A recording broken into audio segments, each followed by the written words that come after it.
আজকের এই বিশ্লেষণে স্বাগতম। আজকে আমরা দক্ষিণ এশিয়ার রাজনীতির খুব ইন্টারেস্টিং আর কিছুটা জটিল একটা থিওরি নিয়ে কথা বলবো। আমাদের আজকের এই আলোচনার মূল ভিত্তি হল এমন একটা সোর্স মেটেরিয়াল বা প্রবন্ধ যা শেখ মুজিবুর রহমানের রাজনৈতিক জীবনকে একটা কেস স্টাডি হিসেবে ব্যবহার করে বৃহত্তর একটা রাজনৈতিক তত্ত্ব দাঁড় করিয়েছে। এই প্রবন্ধে মূলত দেখানো হয়েছে কিভাবে মুসলিম জাতীয়তাবাদের ধারণা সময়ের সাথে সাথে ড্রিফট করে বা পরিবর্তিত হয়ে সম্পূর্ণ ভিন্ন একটা ধর্মনিরপেক্ষ রূপ ধারণ করতে পারে। চলুন খুব সহজে এবং নিরপেক্ষ দৃষ্টিকোণ থেকে এই ঐতিহাসিক আর তাত্ত্বিক বিশ্লেষণটা একটু বুঝে নেওয়ার চেষ্টা করি। আচ্ছা, চলুন দেখে নিয়ে আজকে আমরা ঠিক কি নিয়ে আলোচনা করতে যাচ্ছি।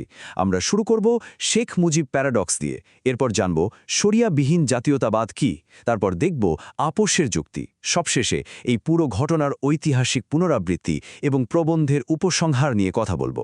তো আমাদের প্রথম পয়েন্ট হল শেখ মুজিব প্যারাডক্স। প্রবন্ধটি খুব স্পষ্টভাবে শেখ মুজিবের রাজনীতিক জীবনকে একটা লেন্স হিসাবে ব্যবহার করেছে, যার মাধ্যমে দক্ষিণ এশিয়ার রাজনীতির গভীর আদর্শিক সবিরোধিতাগুলো পর্যবেক্ষণ করা যায়। এখানে একটা বেশ বড় রাজনৈতিক রূপান্তর দেখা যাচ্ছে। একটু খেয়াল করুন, একদিকে শেখ মুজিবের শুরুর দিকের অবস্থান, তিনি পাকিস্তান আন্দোলনের একজন সক্রিয় কর্মী ছিলেন, যে আন্দোলন মুসলিমদের পরিচয় রক্ষার জন্য নিজস্ব একটা ভূখণ্ডের প্রতিশ্রুতি দিয়েছিল।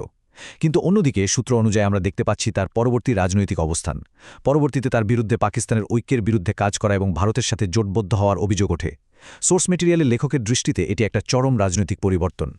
প্রবন্ধের লেখক এখানে দারুণ একটা কথা বলেছেন। তিনি বলছেন তার রাজনৈতিক বিবর্তন দক্ষিণ এশিয়ার মুসলিম রাজনীতির গভীরতম দ্বন্দ্বগুলোকে ফুটিয়ে তোলে।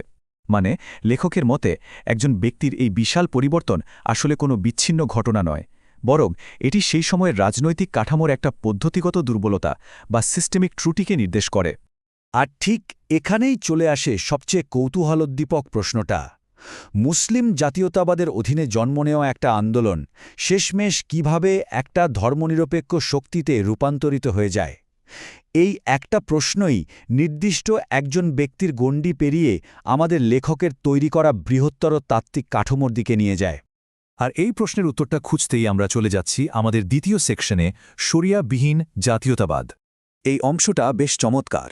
সোর্স মেটেরিয়ালের লেখক এখানে ইসলামকে দুটো সম্পূর্ণ আলাদা দৃষ্টিকোণ থেকে তুলনা করেছেন। একদিকে ইসলামকে ব্যবহার করা হচ্ছে নিছক একটা সাংস্কৃতিক ব্র্যান্ডিং বা পরিচয় হিসেবে, যা হয়তো খুব দ্রুত মানুষকে সংঘবদ্ধ করতে পারে। কিন্তু অন্যদিকে রয়েছে ইসলামকে ঐশী নির্দেশনা বা শরিয়া হিসেবে গ্রহণ করা, যা মূলত রাষ্ট্র পরিচালনার গাইডলাইন। লেখকের মূল যুক্তিটা হল শরিয়ার প্রতি কমিটমেন্ট না রেখে কেবল আইডেন্টিটি হিসেবে ইসলামকে ব্যবহার করলে সেই আদর্শিক ভিত্তিটা আসলে অত্যন্ত ভঙ্গুর হয়ে পড়ে। এই টাইমলাইনটা একটু খেয়াল করলে ব্যাপারটা আরও পরিষ্কার হবে। লেখক এখানে দেখাচ্ছেন কিভাবে একটা রাজনৈতিক বিচ্যুতি তৈরি হয়েছে। ১৯৪০-এর দশকে মুসলিম লীগের উৎপত্তির পর কয়েক দশক ধরে কিভাবে তাতে আদর্শিক বিভাজন এসেছে তা এখানে তুলে ধরা হয়েছে। লেখক দাবি করছেন মুসলিম লীগ তার আদর্শিক শৃঙ্খলা হারানোর ফলেই পরবর্তীতে আওয়ামী লীগের মতো ধর্মনিরপেক্ষ শক্তির উদ্ভব ঘটে। এমনকি বিএনপির বিভিন্ন অংশের কথাও এখানে বলা হয়েছে, যারা আদর্শিক অস্পষ্টতার কারণে অনেক সময় ১৯৭১ সাল নিয়ে ভারতের তৈরি করা ন্যারেটিভের সুরেই কথা বলে থাকে। টেক্সটটি এখানে বেশ কড়া একটা দাবি করছে। সূত্রটি জোর দিয়ে বলছে যে যখন রাজনীতি কেবল মুসলিম পরিচয়ের নামে পরিচালিত হয়, তখন তা সহজেই ধর্মনিরপেক্ষতার দিকে ড্রিফট করে বা ঝুঁকে পড়ে।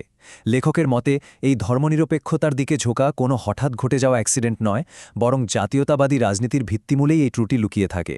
লেখক এই পুরো প্রসেসটার একটা নাম দিয়েছেন পলিটিক্যাল ড্রিফট বা রাজনৈতিক বিচ্যুতি। মানে এটা এমন একটা বিপজ্জনক রাস্তা যেখানে ইসলামকে স্রেফ একটা নামের লেবেলে পরিণত করা হয়।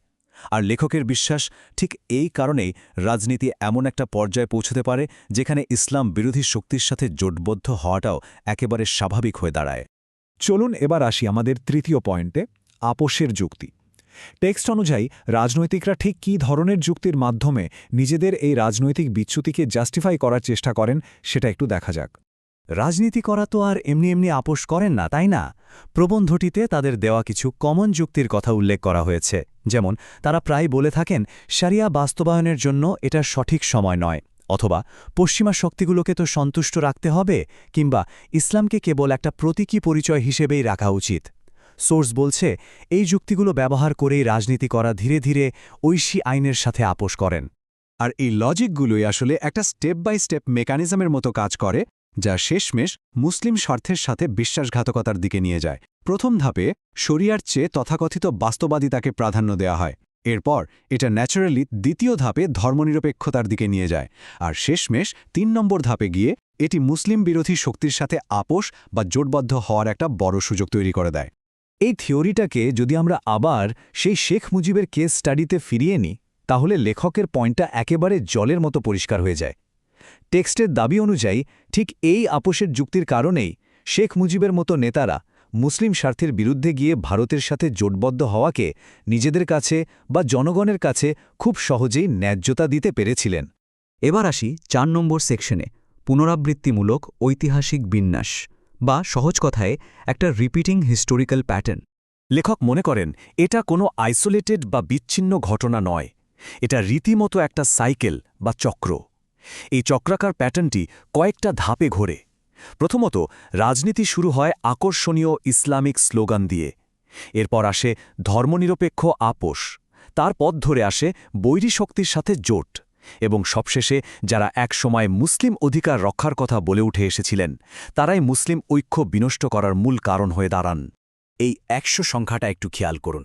লেখক দাবি করছেন যে গত ৫০ থেকে ১০০ বছর ধরে ঠিক এই একই রাজনৈতিক ছক বারবার রিপিট হয়েছে। ভাবা যায়। আর এই ঐতিহাসিক পুনরাবৃত্তির প্রেক্ষিতেই টেক্সটটি একটা বেশ বড়সড় সতর্কবার্তা দিচ্ছে। যদি এই মৌলিক ত্রুটি সংশোধন করা না হয়, তবে আপোষ এবং ধর্মনিরপেক্ষতার এই একই প্যাটার্ন আগামী শতাব্দীতেও অবিকল ফিরে আসবে বলে লেখক ওয়ার্নিং দিয়েছেন।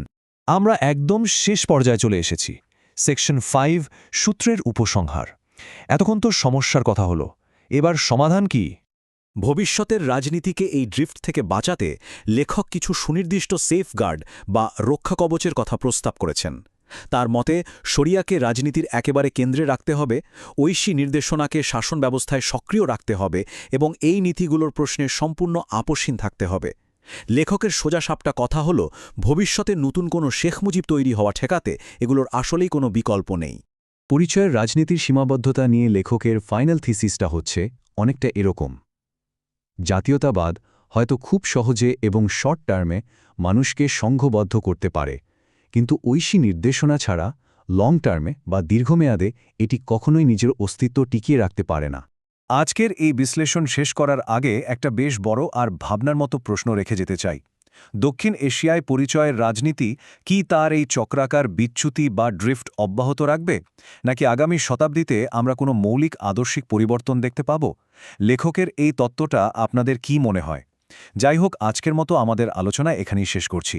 নতুন কোনো ইন্টারেস্টিং টপিক নিয়ে আবার কথা হবে।